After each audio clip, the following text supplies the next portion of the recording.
Thanks. Well, it is good to see you all this morning, Jeff and Linda. Thank you for joining me with Unscripted today. I want to talk to you about so many things, and I kind of want to start with one thing that I feel like you have been really just consistent with, and just it seems like there's so much success with you all, is small groups. Mm.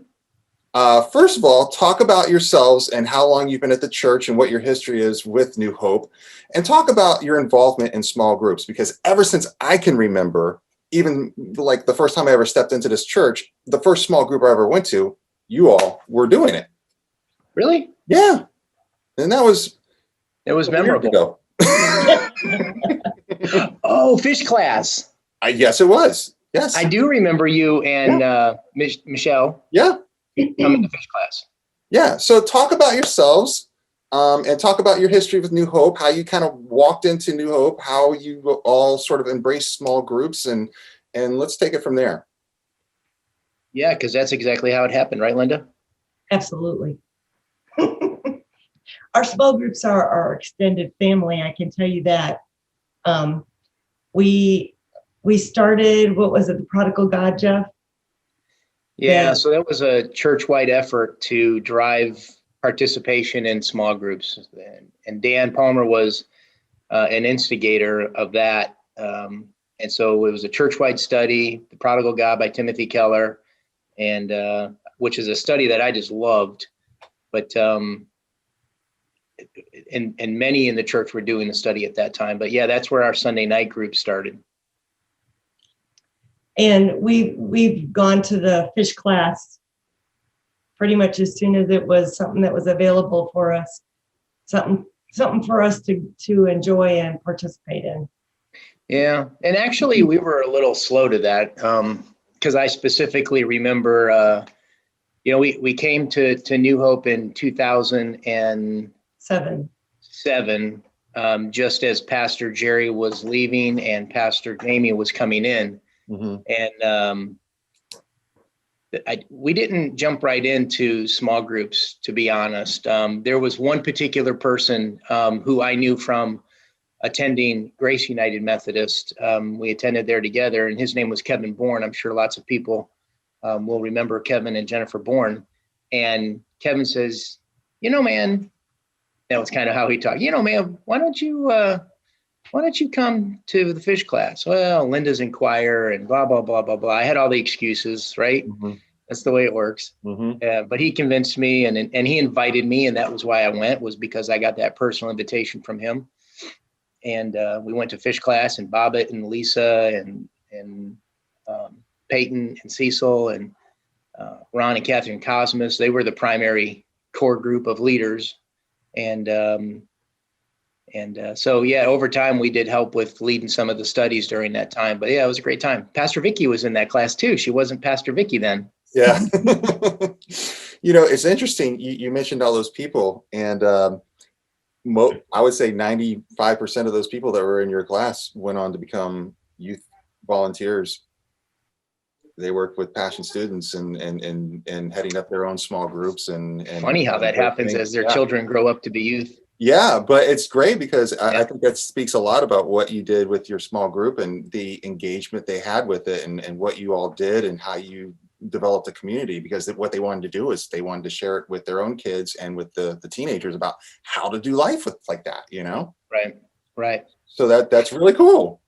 How did you actually, you kind of talked about coming into New Hope, but what was it that made you want to come into, back then it was First United Methodist, but what was the sort of tick or the inspiration that said, yes, let's go to that place? You want to tell it, or you want me to tell it? Oh, go right ahead, honey. So we were that couple that was, not feeling like our needs were being met at the church we were going to, which when I look back at that on this side of that time, I realized it's not about us. Mm-hmm. But we did make a move, and I had previously engaged with a couple of gentlemen. I think they're still around at New Hope, Jeff and Stuart. You heard of them? Yeah. And because we were I was part of the building team down at Grace. And because of my background in technology, I was charged with taking care of the low voltage wiring and all of that kind of stuff, which rolled over from networks and phone systems into some of the music stuff, which I knew nothing about. But somebody said, hey, you ought to go up and check out, what Stuart and Jeff are doing up at New Hope and get some ideas, and maybe they can point you in the right direction and that kind of stuff. So I did that, and got to know both of those gentlemen a little bit. And when we decided a couple years later to make a move, I had remembered those connections, and Linda loved to sing, and now her voice plays tricks on her, so she doesn't necessarily enjoy it as much, but she loved to sing. And the first thing I did was, when we came to New Hope, was, I forgot about the other church we visited, didn't I? That's okay. We don't need to talk about that. We Story getting too long? just enjoyed walking into New Hope, then First United Methodist.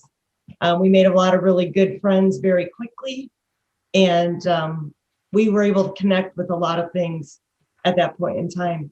And it was a good move for us because we were able to get involved in other things. And since then, it's been almost 20 years? No, not quite. 13. 13. Okay. So 13 years. We're 14. going there in that direction, and that's good. But in That's that time, you have sort of, I guess, gave seeds to other small groups to get started, haven't you? Or helped to kind of move along, or at least you have transitioned to in other small groups and kind of built them into what they are today, right? So I guess a couple of them. Way back when, I don't know, 2012, 13, 14 timeframe, Mark Tubb was really forming some critical mass of guys in the church to do more with the younger men. So we had United Methodist Men, strong group, but this was kind of kind of like the kids. You got children's church, kids church, and then you got youth group. We hadn't made it into the United Methodist Men yet, although they would have welcomed us with no problem. But we felt like for our own age bracket, we wanted to do some things. We were all still career people. And so he had various events that he had planned and that I participated in and helped him come alongside of him. And from that, we spawned off several small groups. A couple of them stuck for several years. I had a Friday morning men's group. Actually, we bounced around a little bit, Tuesday morning, Thursday morning, Friday morning. But at the beginning of COVID, it just got too much and too tough. And we met at restaurants and that kind of thing. So I stopped that. And then Dan Palmer came to us a year or so. August 2017. August 2017. And did what? He said, hey, I need you to help out with a small group for young families, and they just need to get started.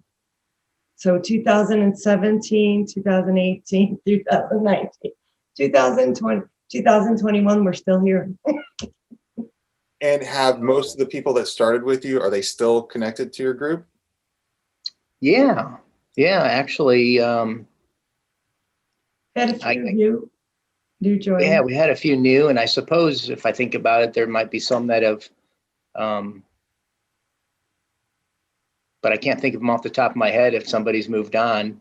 But we've had I think a really cool story through COVID and it was through an invitation of a neighbor, invited a couple and to Zoom with us. So we were meeting virtually all through COVID every Sunday morning, and they're very much part of our family. And now they've had to relocate to Miami. So they literally just told us that they were going to go to Pastor Vicki's, info session about becoming a United Methodist church member, and he got orders to move to Miami. Oh. So they and their three children moved to Miami, but they still Zoom with us. Yeah. I had the privilege of joining you all a couple of weeks ago and got to meet them. And I think that's awesome. And I tell you what, too, just the way you all have embraced Zoom and the connections and just retaining that connection throughout this past year has been great, because a lot of people are struggling right now with small groups, and a lot of people are struggling to keep that connection. And I think for you all to keep connected with somebody who's actually been transferred away from our community and they're still involved with it speaks so much. Yeah. So we got to figure that out, though. It'll be a challenge when we start going hybrid. Right. And what's the plan for you all as far as a timeline on that? I think when the kids go back to school, there's probably going to be some shifts and changes. Mm-hmm. Right now, as you can imagine, New Hope for Young Family, most of the people that attend our class have children.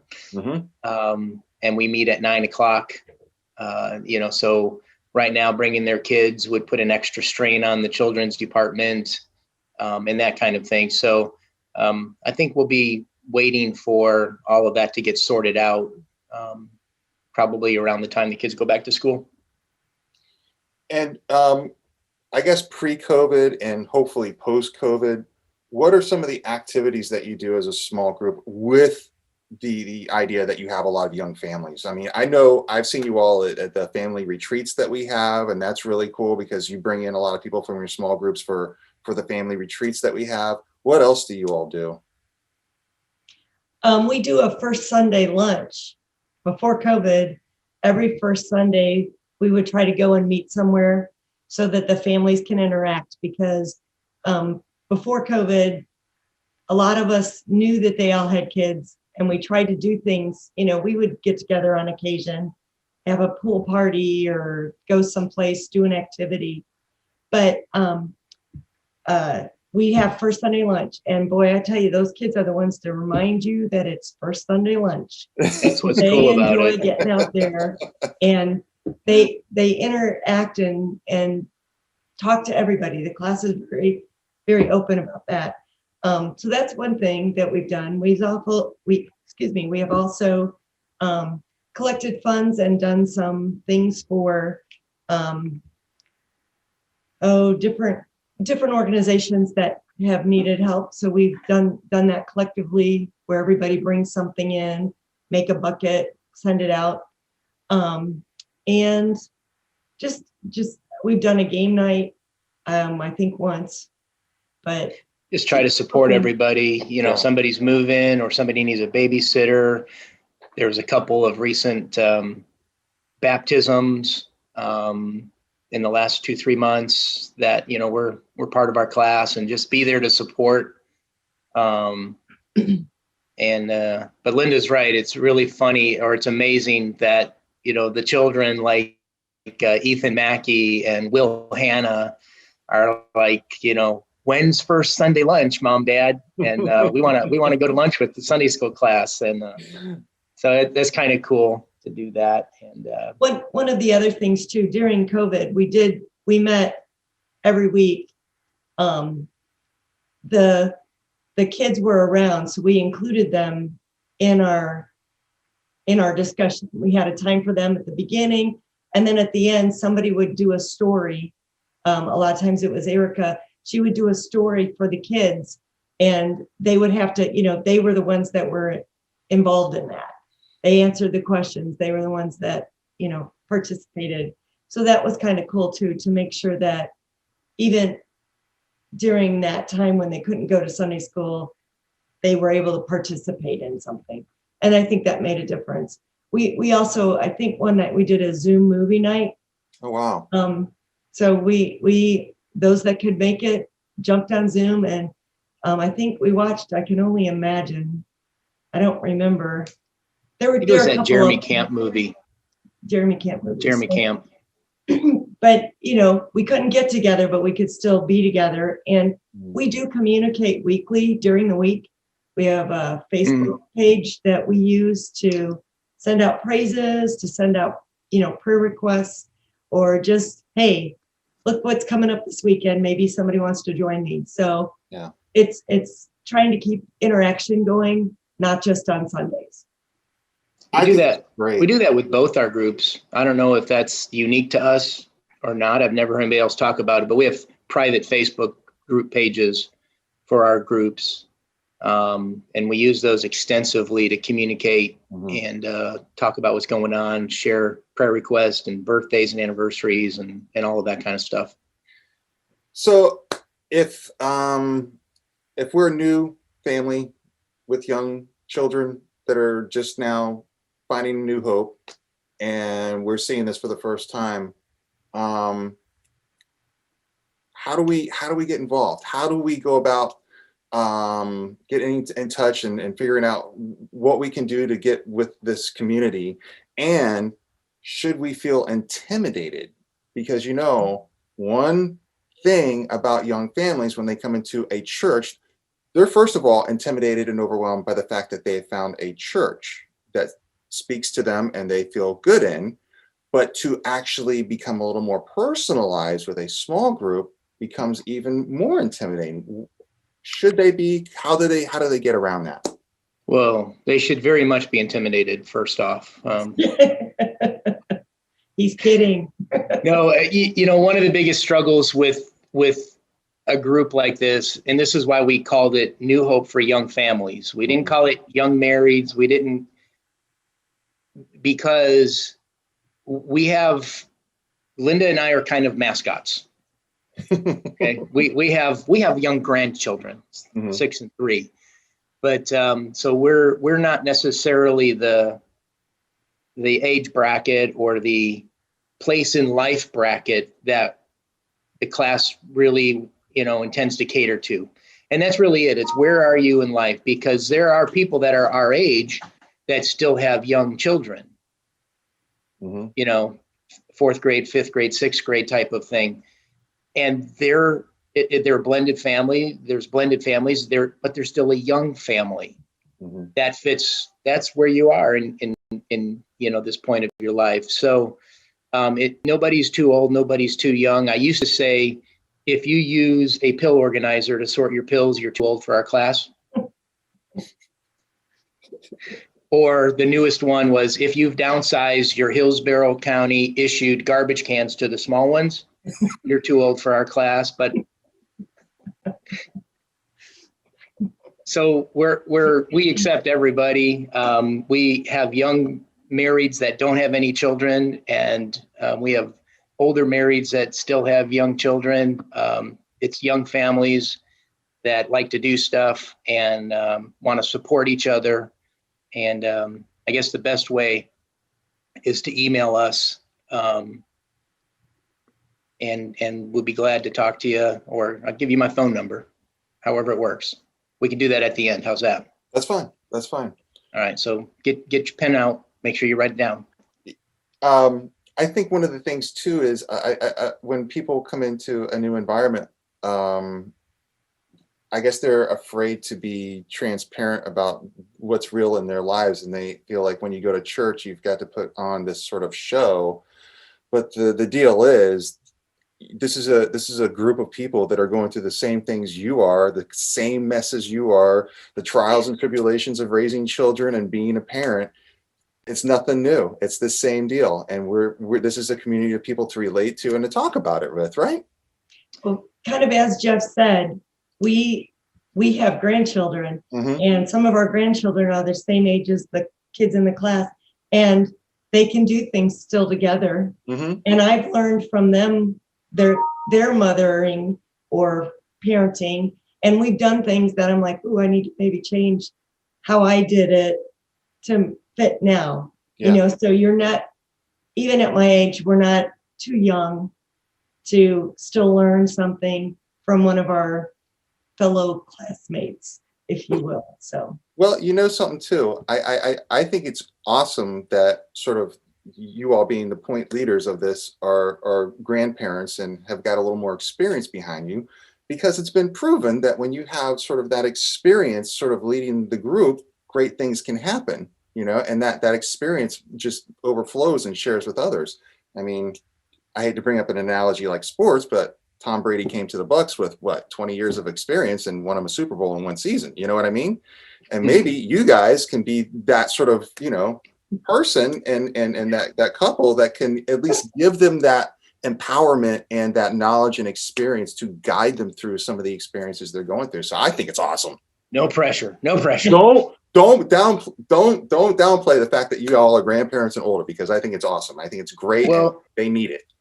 One of the things Pastor Roberto preached a couple of weeks ago. I missed church this weekend. We were out of town, but Pastor Roberto preached a couple of weeks ago, and he talked a little bit about small groups during his message and during his sermon. And one of the things that I came away with and shared with Linda, she doesn't know I'm going to say this, and she's probably going to punch me in the nose when she sees me. I'm in Tennessee, by the way. She's in Valrico. We're not together. Well, you can say this. We're not together. Yeah. But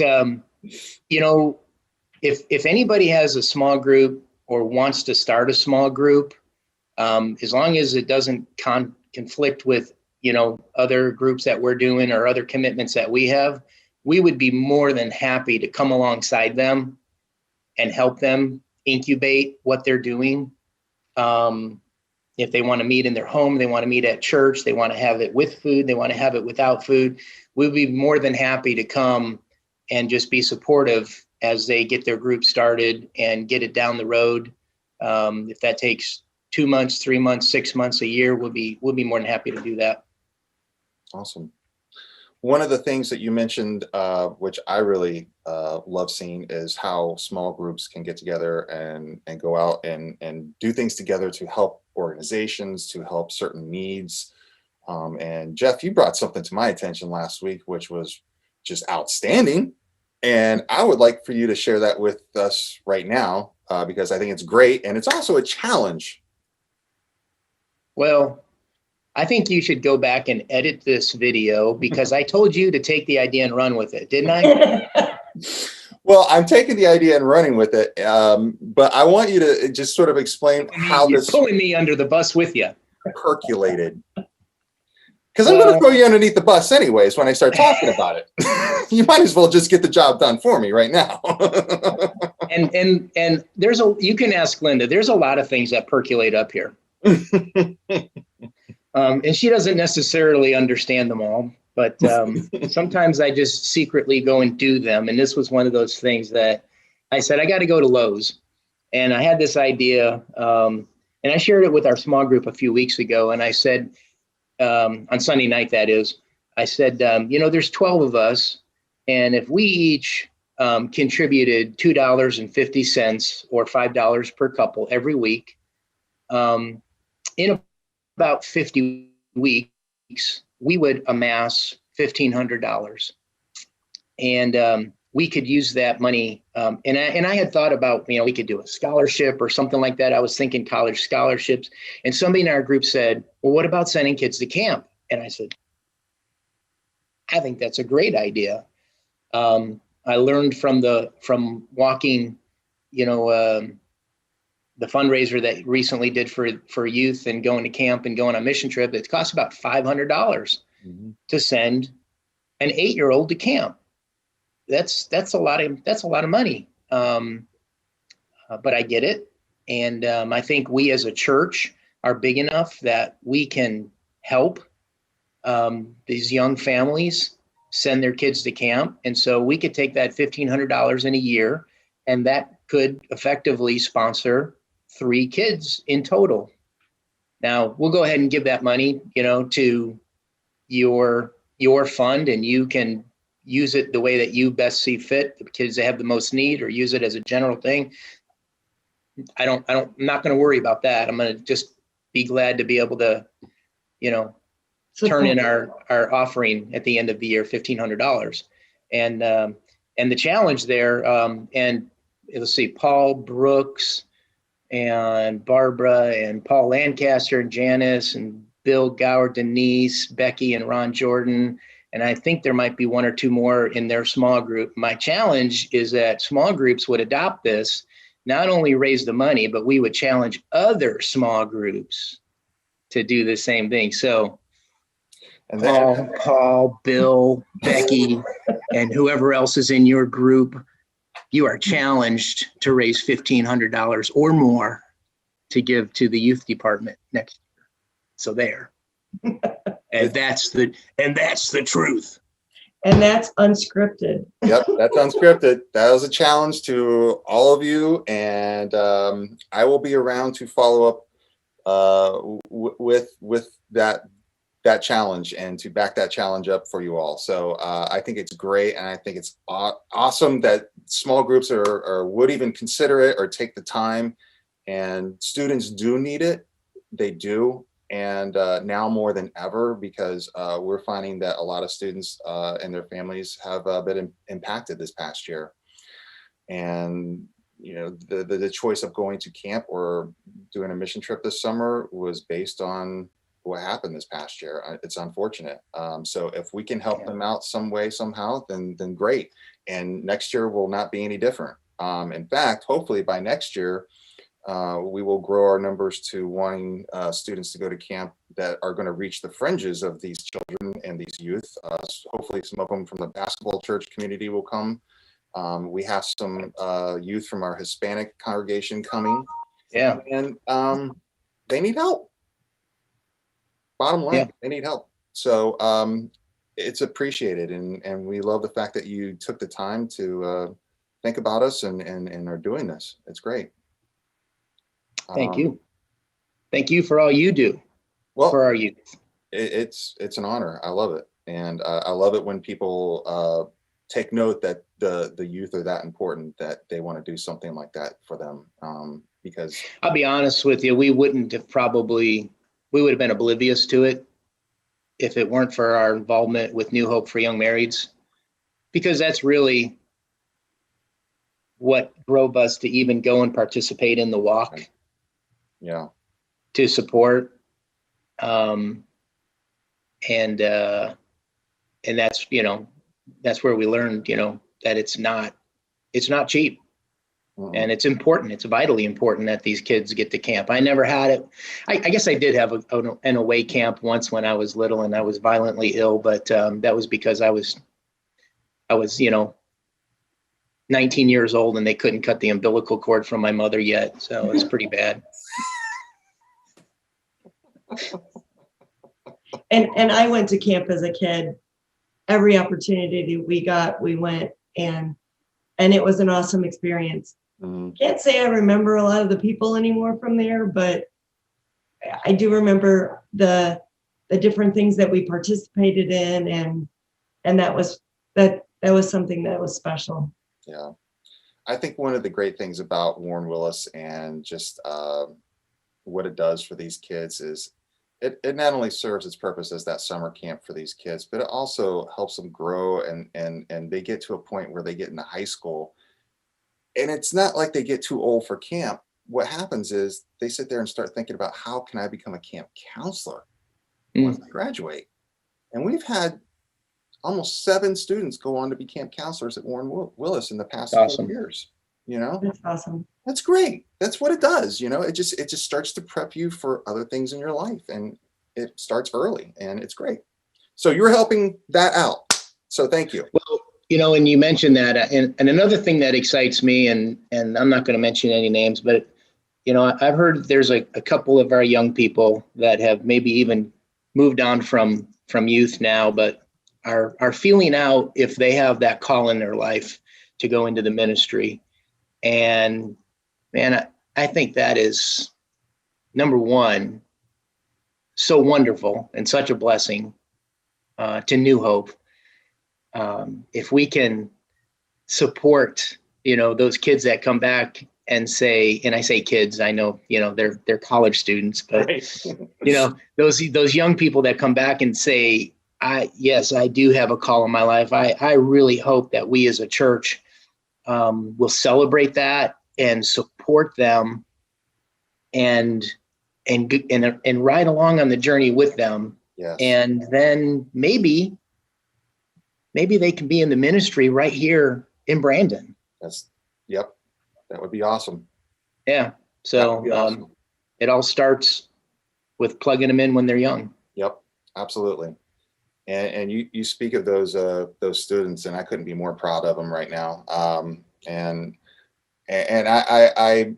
I'm trying to get them back every chance I can to speak into the youth, to tell them their journey. It's been kind of hard because of the past year and their schedules, but they're doing what they can to get back here, and they've made some commitments to me, so I'm going to hold them to it. But I think it's all, if you get them back in here and you start just putting them in those kind of key situations and maybe giving them some responsibility, then they're going to remember their roots here, and I think that's going to help them kind of come back here a little bit too. So yeah, that's what we pray. Yeah. One of the other things I want to talk about today, and I don't want to go too much into it because I personally, I don't know how you do it, Jeff. And I know behind every man there's a great woman. But you are the chairperson for SPR, right? Is that what? That's true. Your official title? Okay, yeah. I don't know how you do it.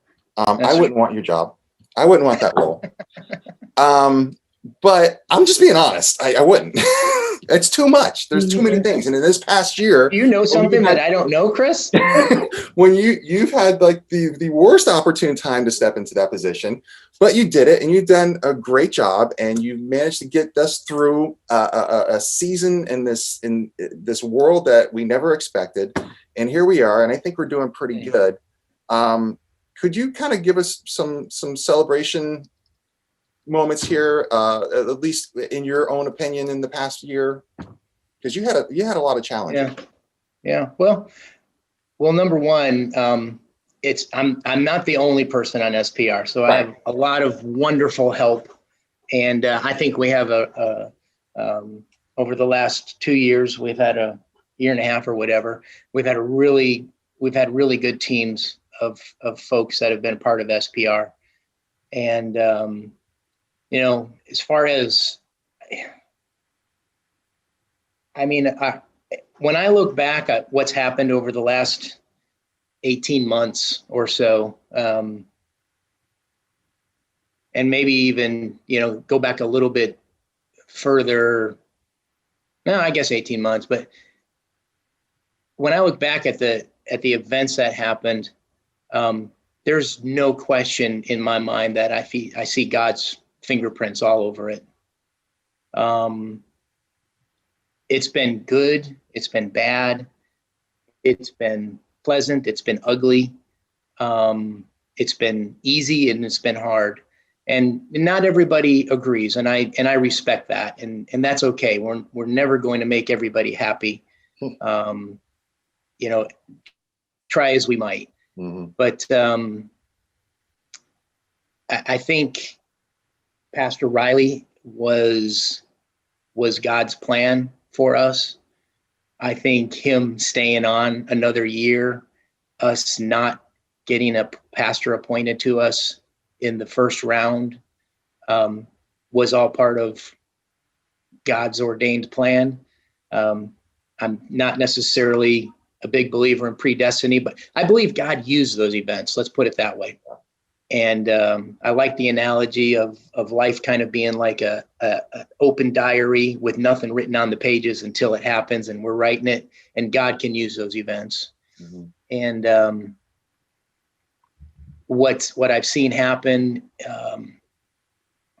in Pastor Vicki's life over the last year or so, Roberto and Yamale, I'm blown away. And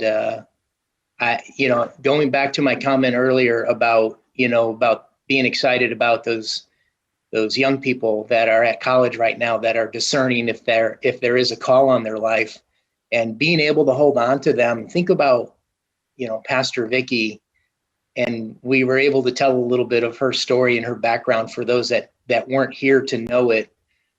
Coming to New Hope in 1996 or something like that. I don't remember all of the years and dates, but feeling the call on her life, and I don't think I'm stepping out of line when I share that. I know there are people at New Hope that supported her in her education and helped her on her journey, and how excited they must be that she's becoming our senior pastor. So I am probably proud to a fault of her and Roberto and Yamale, and I am so excited about what's next for New Hope. And again, I'm probably too proud and just need to be knocked down a notch, because I'm kind of walking on sunshine when I think about it, and I shouldn't be.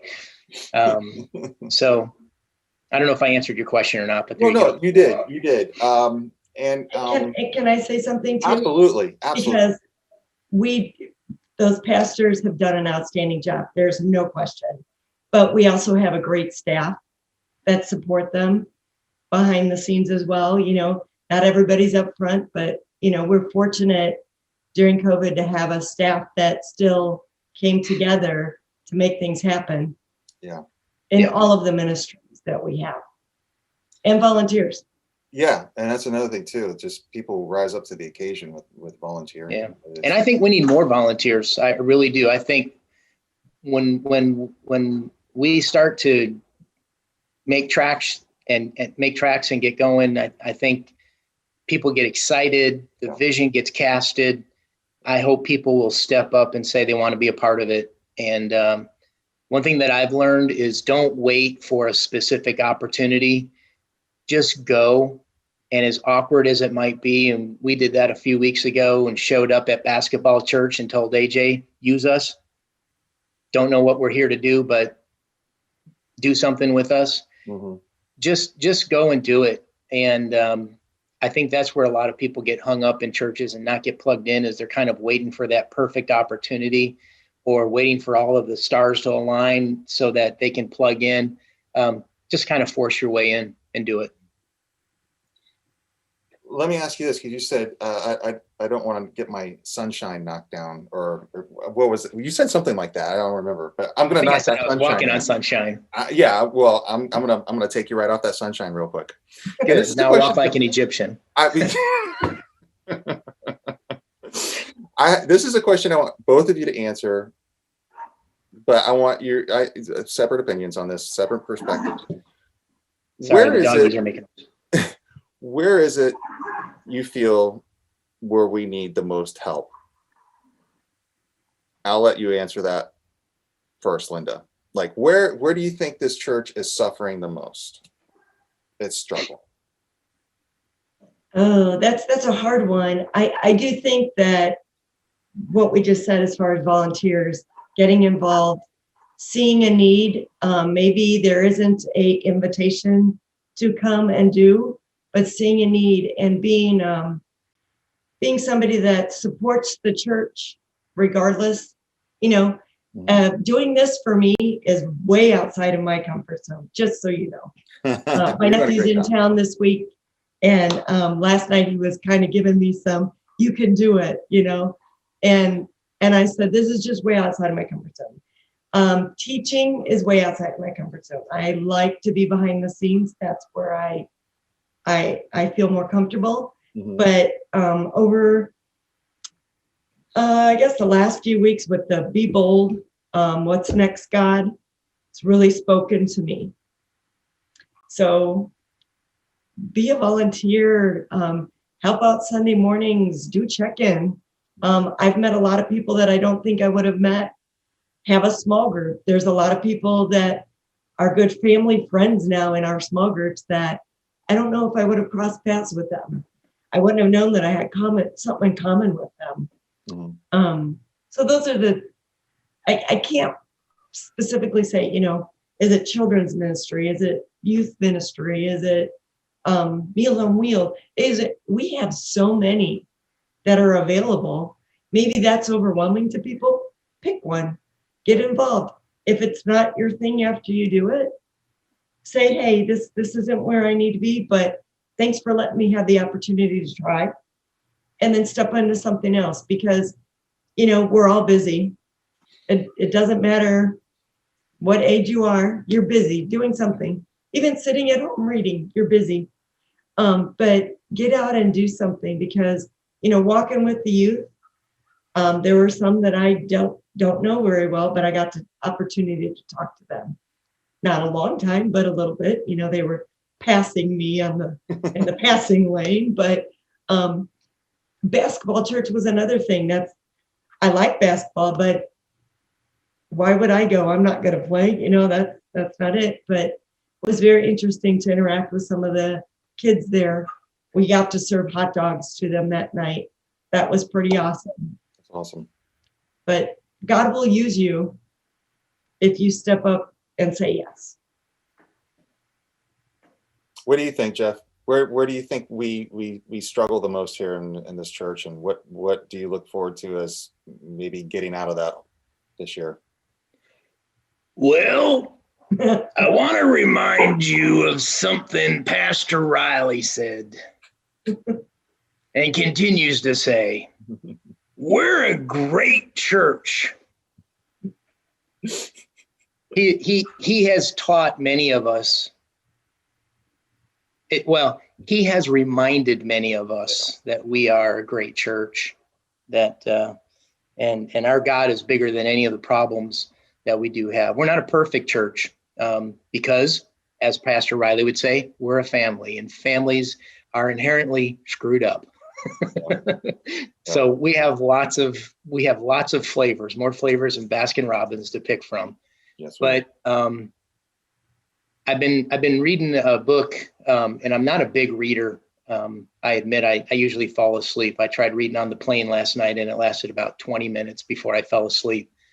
But it's on Right Now Media. It's called Jesus in a Secular World. Mm-hmm. And it's by a young man, forgive me for not knowing his name. I believe it's Ben. Can't think of his last name, but he's a rock star. Mm-hmm. He's from a band called No More Music or something like that, or Music No More or something. And comes from a very evangelical upbringing. His parents were missionaries in Amsterdam and New Zealand, Australia, neck of the woods. And everything that, he's talking about is based on the first thing, which is praying people. And we've got to be praying earnestly, and I need to do better at it. I'm talking to myself as much as anybody, but we got to be praying. And I know that's kind of the easy answer out, but I believe it's true. It talks about how we think about other churches and we see them from afar and we go, wow, what are they doing? That is so awesome. Mm-hmm. It's so cool what they're doing. We got to find out what that recipe is and do it here so that we can be awesome too. And it resonated with me when he said that's not the answer. Right. The answer is engaging the Holy Spirit to bless what we have to work with and who we have to work with, and being willing to do it. So, I could say it's, I'm not even going to say any of the departments or anything, because that would be unfair. And I would have, if I said one, I would have to say them all. But I think we have a great team. We have a lot of great things going for us. We talk about being bold and what's next. And I think we got to continue following Pastor Vicki's lead and really getting on our knees and being earnest about the prayer life that we have, and really, really asking the Holy Spirit to bless and lead us. Yep. Sounds good. Yep. I think it's John Wesley that once said, if you light a fire, they will come from miles to watch it burn. Yeah. So, well, we need a fire then. Yeah. Passion. That's right. Fire. That's right. That's right. Well, to wind things up, if like I was asking you earlier, if a young couple comes in and a young family comes in, they want to get connected with you all, how do they do that? I'm going to give Linda's email address. Okay. And her personal cell phone number? I think the easiest way, yeah, because otherwise I'd have to spell mine out. So L Sheffer 87. I guess I have to spell Sheffer, Sheffer. So L Sheffer 87 at gmail.com. And I'm sure by now everybody knows how to spell Gmail. And if you have any questions too, you can just contact me at chris@findnewhope.com, and I will pass on the information to Jeff and Linda. Y'all, thank you so much for joining me today. This was awesome. I appreciate Thank your you, time. Chris. Appreciate you. And I appreciate all that you're doing with your small group, especially to help out kids and youth ministries and their endeavors for camp and mission. And I think you all are doing a great job. And, you know, this Sunday is Celebration Sunday. And, you know, I know we are intending to celebrate our pastors, and I think we should celebrate our leaders as well. So you all are great leaders, and I do appreciate you and value you. And I thank you for joining us today. Well, you're too kind. Thank you.